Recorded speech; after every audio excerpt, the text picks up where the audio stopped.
we are completely at one, and I think nobody wants to see anything that interrupts or unbalances the Belfast Good Friday Accords. That's the Belfast Good Friday Agreement. That's the. All right, so Joe Biden's handlers, his wranglers, if you will, this is Jen Psaki's staff. They are told to do that. That's the commander-in-chief. And maybe, you could make the argument, Boris Johnson, the second most powerful man on the planet, maybe Xi Jinping, right? They are being literally pushed out of the room. Members of the press went down to Jen Psaki's office yesterday morning and filed an official complaint because Joe Biden is not taking questions. Rach, they chose this guy. But we saw from all sides, all press reporters making a statement finally saying, why can't we ask questions? And then we saw Jen Psaki, White House press secretary, proceed to give off numbers. I think she was like 139 times you were able to ask questions, 140 times. Should it have to be counted? Should they just be able to ask questions as Boris Johnson looked and said, surely we can take a few, right? They took 2 international. They're supposed to take 2 American. Right. But that just didn't happen. That's the tradition typically when you have a 2 and 2 foreign dignitary. You know what's interesting is you made a great point. You went from total access with Donald Trump. He'd hold a press conference. First person he'd call on, it would be Yamiche or somebody who you knew was not going to be, not going to give you a how many scoops of ice cream did you have this afternoon? So we went from total access to no access at all with this current president. He still has only held 1 press conference in 8+ months.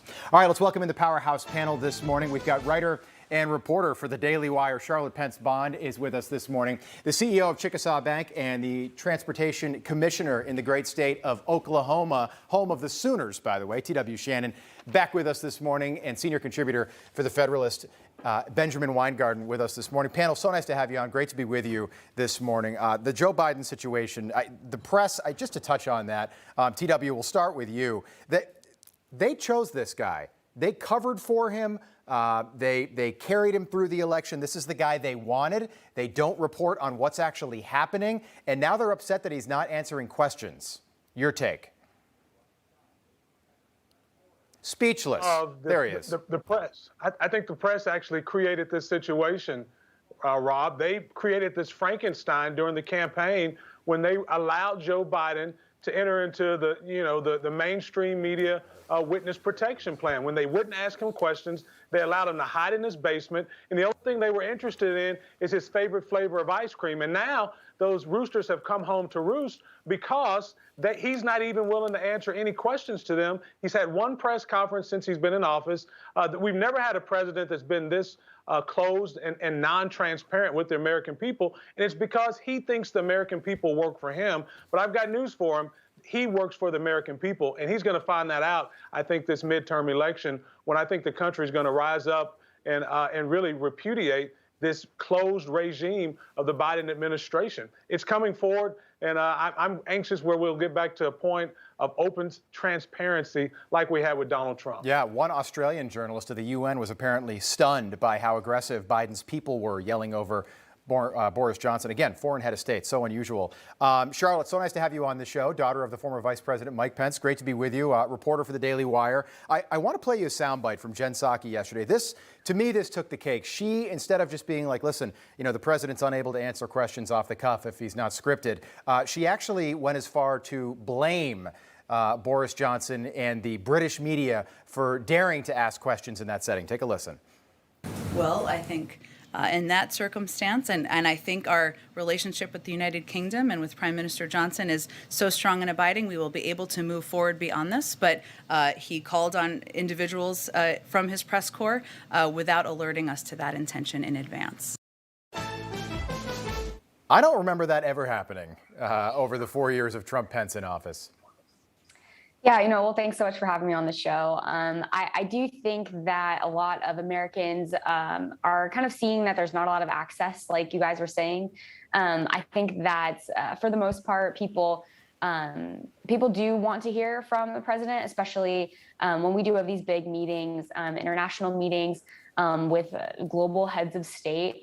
I do think that that's being reflected possibly in poll numbers. I think Americans are, like you guys said, starting to voice their disapproval. Biden's approval ratings are once again dropping, and they're actually dropping as well among independents. And that's seen in recent polling as well, which I think could be an interesting indicator for the midterms. I think it's fair to say that a lot of people are looking at this right now and are kind of wondering if this access will go up and how this might affect the midterm elections and even 2024. Yeah, and by the way, Benjamin, just a quick theory. I want to talk about the border, but I'm telling you, we saw it. Jimmy Carter, Joe Biden gets all these comparisons to Jimmy Carter and that debacle that we had in the late 70s. Ted Kennedy tried to primary Jimmy Carter. Some say, Jimmy Carter only won, I believe, 6 states in that election in 1980.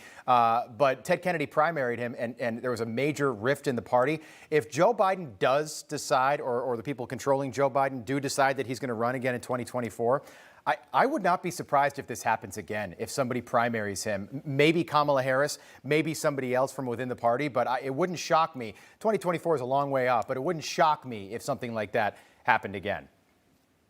Yeah, and I think maybe even the more apt parallel, or maybe it's a hybrid of the two, is we're going back to the Woodrow Wilson days here, talking about this Frankenstein's monster of a presidency, right, and a press, of course, who are, they're the stenographers, but in this case, they've protected the fact that he's been the hermetically sealed president. They would have called this chilling and authoritarian, the kind of behavior that we've seen from his press flacks under President Trump, of course. And I think, to your point, I think he'll get pulled before 2024, the way things are going. We talk about the polling. Why would anyone think that this was why would anyone be bullish on this candidate going into 2024? We're poorer at home. We're less safe abroad. All of our enemies are on the march. That's embarrassing to watch. And then you have, of course, the press just being mouthpieces, and it's pathetic to watch. And that 43% approval rating. Hey, I'm Rob Finnerty. Thanks for watching. If you enjoyed this video, please join the conversation in the comments below. Don't forget to subscribe, too. Hit the bell icon to be alerted to breaking news. And remember, there's a whole lot more on Newsmax TV, America's fastest growing cable news network. Newsmax TV, we're real news for real people.